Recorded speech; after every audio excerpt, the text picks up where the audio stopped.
Hello everybody, it's me, GhostCritic, with a little mini comic book haul for two reasons really.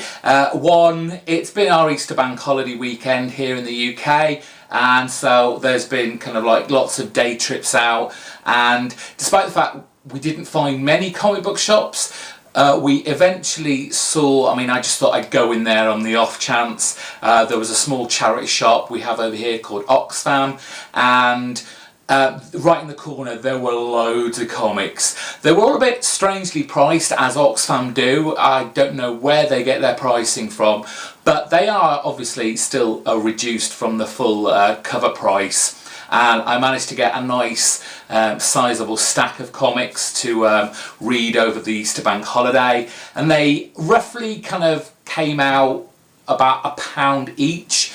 But despite the fact that I had on my phone my kind of wants list, I still managed to get comics that I'd already got in my collection. But hey ho, that's what happens when you're not concentrating and you're in a bit of a rush. But I did get a nice big stack of comics. The second reason I'm putting a video up now is that given that it is bank holiday, the likelihood is, and it always seems to be the way in the UK, is that new comics get delivered to the UK a day later than they usually come out. So Wednesday there isn't likely to be a new comic book day video. It'll probably be the next day on Thursday, but I will put one up so you can see what new comics I picked up this week. So without further ado, I will spin this camera around and let you take a closer look at all the goodies I picked up this weekend. Okay, so I'm going to start off with the odds and ends, filling in little gaps. We are starting with New Avengers, the series just before Secret Wars, still filling in little gaps in that. Issue number 4, great Galactus cover there. X-Force, issue 118. This issue has eluded me for so long, and I don't know why. It's anything exciting or relevant in the sense that it's like a key issue or anything, but I couldn't find this for love nor money. But finally, in a nice little small Oxfam charity shop, I found it. So I now have about, I think it's only about less than half a dozen, 5 or 6 more issues of the whole of the first volume of X-Force to get now. Another issue of Powers to fill in a gap there, issue 33.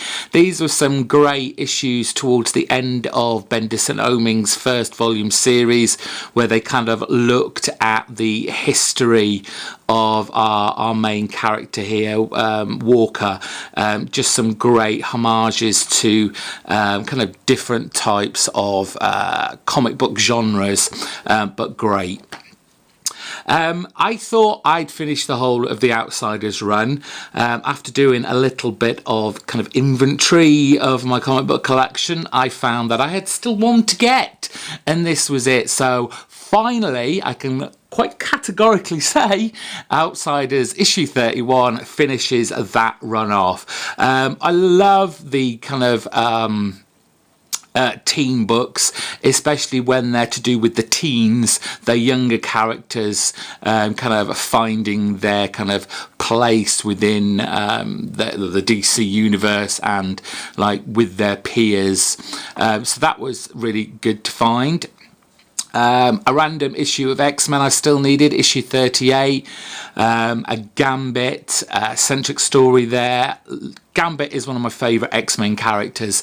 Not seen him used a great deal as yet in our all new, all different universe, but hopefully we'll see him very soon. Terra Obscura, Alan Moore, great 6-issue miniseries, just kind of getting odds and ends here, issue number 4. Now on to the kind of runs, so to speak, filling in lots of gaps on the collections that I'm trying to complete.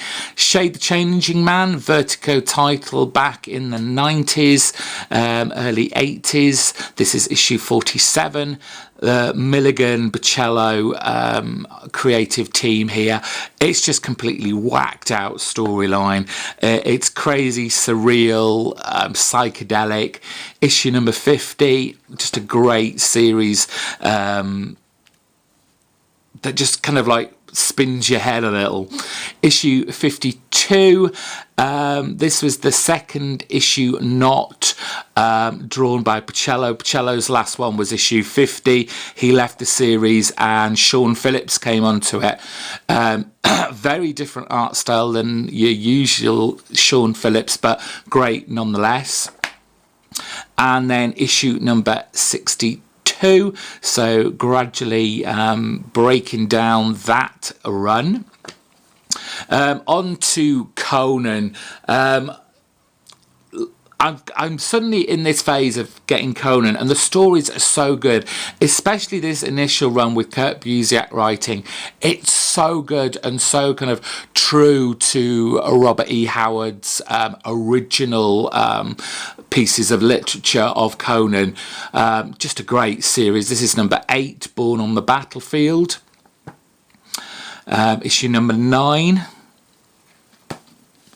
Jumping ahead a little bit here, issue 19 and issue number 40. Moving on to Conan the Barbarian, Brian Wood, Declan Shavely and Dave Stewart on this one. Another great run. Issue 11.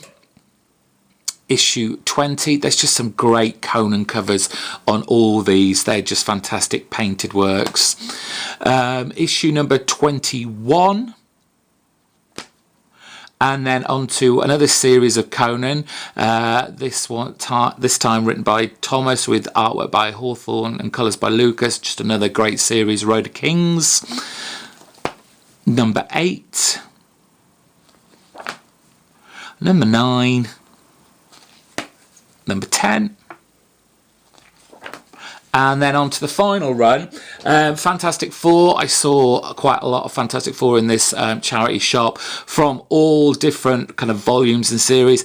It's very difficult with Fantastic Four because it kind of stopped and started so many times. It kind of went back to issue 1, and then as it was getting obviously to an anniversary edition, it started back at the original numbering. I think I've got these pretty much in the right order. This is issue 38. This was when the Fantastic Four started with the Heroes Reborn volume. We've got The Thing versus Grey Gargoyle. Issue 42, Namor facing off against the Human Torch. Carlos Pacheco doing the writing and some of the art in these. Great stuff. Excuse me. Issue number 45.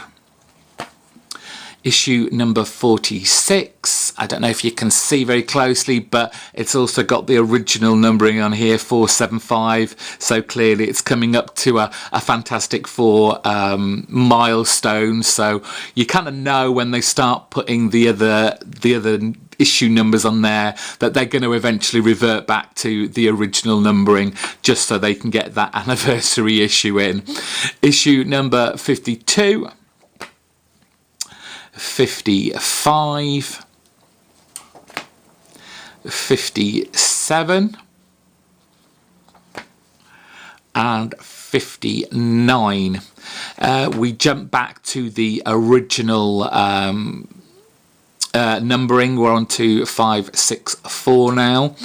Mark Millar and Hitch on artwork here.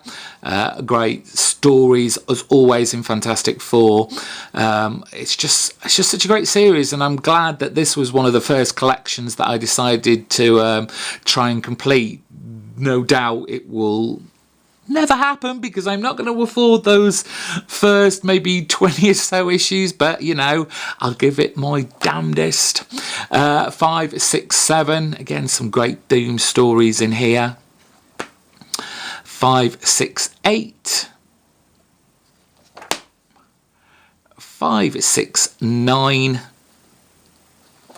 Then on to James Robinson's run of Fantastic Four, issue number 6, an Original Sin tie-in. Issue number 9. Number 10. Number 11. And number 12.